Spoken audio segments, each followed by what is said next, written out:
سلامونه دوستانو. په الماني ژبه باندې دوه مهمې جملې زده کوو.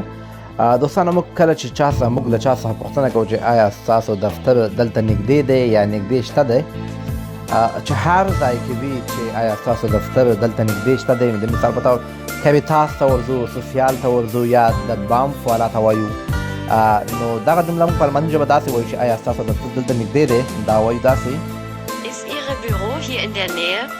Ist Ihre Büro hier in der Nähe؟ او Büro وایي دفتر ته، او نه وایي نږدې ته.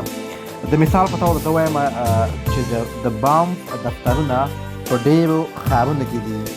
د بانف دفترونه په ډېرو ښارونو کې دي، یا د بانف دفتر چې دی ډېر ښارونه لري. نو مطلب دا وایو، دا جمله داسې: Das BAMF hat Büros in vielen Städten. Das BAMF hat Büros in vielen Städten، یعنې ډېر ښارونه د بانف دفترونه لري. نو کولی شئ دا جملې زده کړئ او استفاده ترې وکړئ.